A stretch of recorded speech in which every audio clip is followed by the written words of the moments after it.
దూత media, power of news. నమస్తే, welcome to Pavan analysis. Telangana రాష్ట్రంలో మోగనున్న పంచాయతీ ఎన్నికల నగార ఇప్పటికే హైకోర్టు కీలక తీర్పు వెలువరించింది. సెప్టెంబర్ 30, 2025లో ఖచ్చితంగా తెలంగాణలో ఉన్న అన్ని పంచాయతీలు ఎలక్షన్ జరపాలని హైకోర్టు ఇప్పటికైతే క్లియర్ కట్గా ఆదేశాలు జారీ చేసింది. అయితే రాష్ట్ర ఎన్నికల సంఘాన్ని జస్టిస్ టి మాధవీదేవి ఆదేశించారు. అయితే రాష్ట్ర ప్రభుత్వం కొన్ని నిబంధనలు విధించడం వల్ల హైకోర్టు కూడా వాటిని సముఖతం తెలిపింది. అయితే రాష్ట్ర ఎన్నికల సంఘం టి మాధవీదేవి ఆదేశించారు. ఎన్నికల సమయం 60 రోజుల గడువు కావాలని, అలాగే రిజర్వేషన్ అమలుకు రాష్ట్ర ప్రభుత్వం 30 రోజుల సమయం కోరగా ఈ అభ్యర్థనను హైకోర్టు ఆధీనంలోకి తీసుకొని పరిగణించి 3 నెలల సమయం ఇచ్చింది రాష్ట్ర ప్రభుత్వానికి, ఎన్నికల సంఘానికి. సెప్టెంబర్ 30లోగా ఖచ్చితంగా ఎన్నికలు జరగాలి. అయితే ఎన్నికలు జరగని పక్కన పెడితే పంచాయతీలో అసలు సిసలైన నాయకుడు ఎవరు? చదువు ఉన్నవాడు, చదువు లేనివాడు, పనికి మానవాడు అందరు రాజకీయాల్లోకి వచ్చి డబ్బును ఆసరాగితే సంపాదించుకుంటారు. రాజకీయం పేరుతో పెట్టుబడి పెట్టి ఆ పెట్టుబడికి 10 ఇంతలు సంపాదించుకోవడం తప్ప రాజకీయం వల్ల వాళ్ళ కొరుకుతుంది కానీ ప్రజల్లో ఇంత మార్పు కూడా రావట్లేదు. పల్లెల రూపురేఖలు మారట్లేదు, అక్కడ ఉన్న యువత భవిష్యత్తు మారట్లేదు, వారి జీవితాలు మారట్లేదు. ఎక్కడ వేసిన గొంగులు ఎక్కడే పడి ఉంటుంది. తెలంగాణ రాష్ట్రం కాదు, ఎక్కడ చూసుకున్నా కానీ పంచాయతీల సర్పంచ్లు స్వలాభం కోసం రాజకీయాల్లో వచ్చి సంపాదించుకుంటారు తప్ప ప్రజల శ్రేయస్సు కోరి ప్రజల కోసం ప్రజలకు సేవ చేద్దామనే ఆలోచన ఏ ఒక్క పంచాయతీలో ఉన్న ఏ ఒక్క నాయకులు ఎక్కడో ఒక చోటు ఉంటారు. 90 అంటే 100లో ఒక 5గురు 10గురు అలాంటి నాయకులు ప్రతి పంచాయతీలో దొరికితే ఆ పంచాయతీ రాష్ట్రానికి దేశంలోనే కనబడుతుంది ఆ పంచాయతీ పేరు. కానీ అలాంటి సర్పంచ్లు ఎక్కడున్నారు? స్వలాభం కోసం ప్రజల్ని అడ్డం పెట్టుకొని ప్రజల యొక్క ఆర్థిక కష్టాన్ని రాజకీయ రూపంలో పెట్టుబడి పెట్టి రాజకీయంగా దోచుకునే ప్రయత్నం అయితే చేస్తున్నారు ఈ కాలం నాయకులు. ముఖ్యంగా విలేజ్లో ఉన్న సర్పంచులు, అయితే చిన్న చిన్న గ్రామాలను కూడా బీఆర్ఎస్ పార్టీ పంచాయతీలుగా నియమించింది. కానీ అక్కడే పెద్ద గందరగోళం సృష్టించేది. నాయకుడు అనే వాళ్ళు ప్రజలకు ఆమోదయోగ్యంగా ఉండాలి, కానీ చదువు లేనివాడు, సంస్కారం లేనివాడు, యోగ్యత లేనివాడు అలాంటి వాళ్ళు రాజకీయాల్లోకి వచ్చి ప్రజల్ని ఏ విధంగా సేవ చేస్తారు? ప్రజల కష్టాలు వాళ్ళకి ఏ విధంగా అర్థమవుతాయి?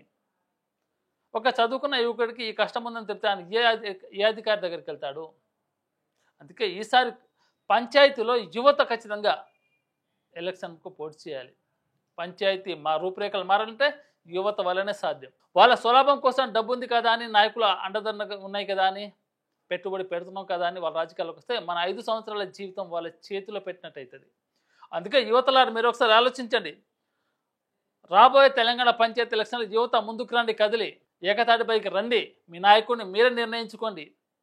వాడు డబ్బున్నాడు, వాడు అండదండలు ఉన్నాడు, అంగబలం ఉంది, రాజకీయ నాయకుల ప్రోత్సాహం ఉంది, అదంతా పక్కన పెట్టండి.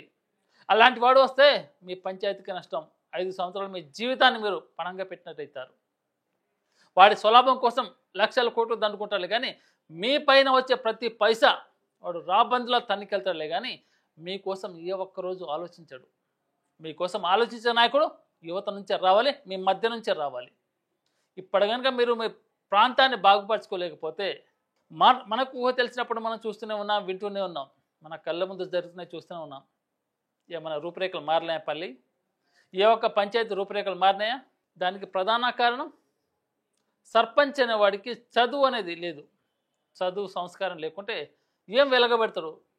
పంచాయతీని ఏ విధంగా ముందుకు తీసుకెళ్తాడు? ఆ పంచాయతీ పేరు రాష్ట్రానికి, దేశానికి ఆ పంచాయతీ పేరు వినపడాలంటే ఖచ్చితంగా యువత, చదువుకున్న యువత రాజకీయాల్లో రావాలి. ఒక 50 సంవత్సరాల పైన వయసున్న నాయకుడు రాజకీయాల్లోకి వచ్చి సర్పంచ్ గారిని పోటీ చేస్తానని, వాడికి అంగబలం ఉంటుంది, డబ్బు బలం ఉంటుంది, రాజకీయ నాయకుల ప్రోత్సాహం ఉంటుంది. 50 సంవత్సరాల పైబడిన వ్యక్తి రాజకీయాల్లోకి వచ్చి ప్రజలకు ఏం సేవ చేస్తున్నారు? చదువు ఉంటుందంటే చదువు ఉంటుంది, సంస్కారం ఉంటుందంటే అది అస్సలు ఉండదు.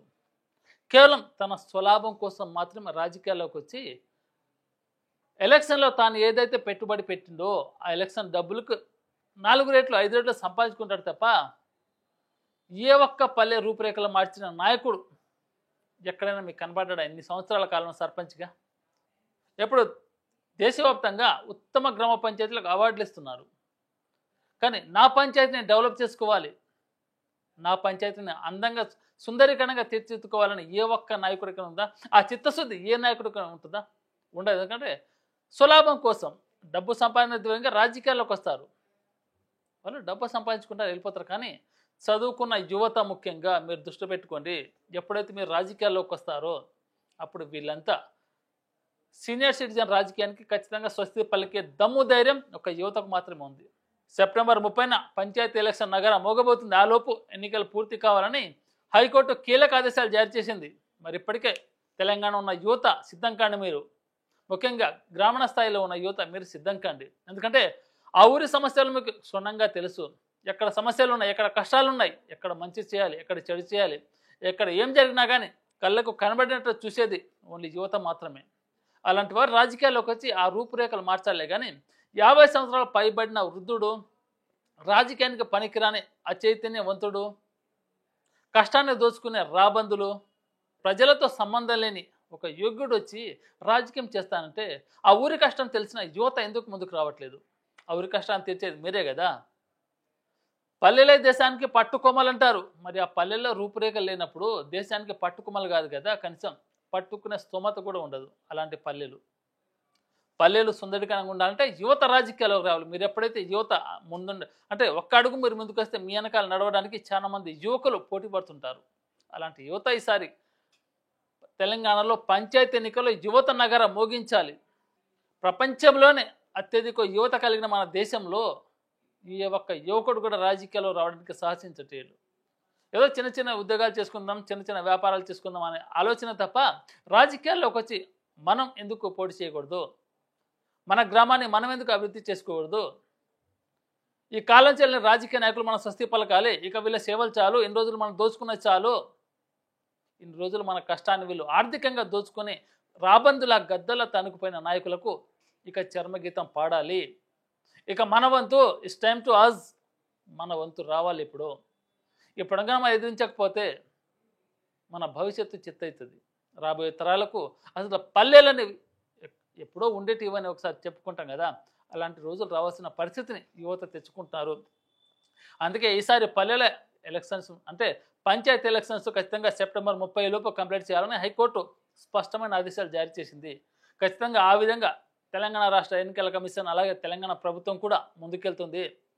సెప్టెంబర్ 30 లోపు ఎన్నికల నగరం మోగించాలి. ఆ ఎన్నికల్లో యువతకు ఖచ్చితంగా ప్రాధాన్యత ఇవ్వాలి. చదువు లేనివాడు, సంస్కారం లేనివాడు, అజ్ఞాతం ఉన్న వ్యక్తి అలాంటి వాళ్ళు రాజకీయాల్లోకి వచ్చి ఏం సాధిస్తారని అంటే పల్లె రూపురేఖలు ఏం మారుస్తారు? ఏదైనా సమస్య ఉందంటే ఎక్కడికి వెళ్ళాలో తెలియదు, ఏం చేస్తాడో తెలియదు, ఎవరిని అడగాలో తెలియదు. మరి ఏం చేయడానికి రాజకీయాల్లో ఓన్లీ స్వలాభం కోసం, తన స్వలాభం కోసం పంచాయతీలో సర్పంచులు మాత్రమే రాజకీయాల్లోకి వస్తారులే కానీ ఒక యువత కష్టం తీర్చడానికి ఏ ఒక్కరు రావట్లేదు. అందుకని యువత ఈసారి మీరు ఖచ్చితంగా ఒక అడుగు ముందుకేయండి. మీ భవిష్యత్తు కాదు, మీ ఊరి భవిష్యత్తును మార్చే సత్తా ఓన్లీ మీకే ఉంది. ఆ తరుణం ఇప్పుడు ఆసన్నమైంది. ఇప్పటి నుంచే సంసిద్ధంగా అండి, లేకపోతే మీ 5 సంవత్సరాల జీవితం వాడేవాడో తనికెళ్తాడు. అలాంటి వారికి అవకాశం ఇవ్వకండి దయచేసి. For more updates, please subscribe Dutta Media.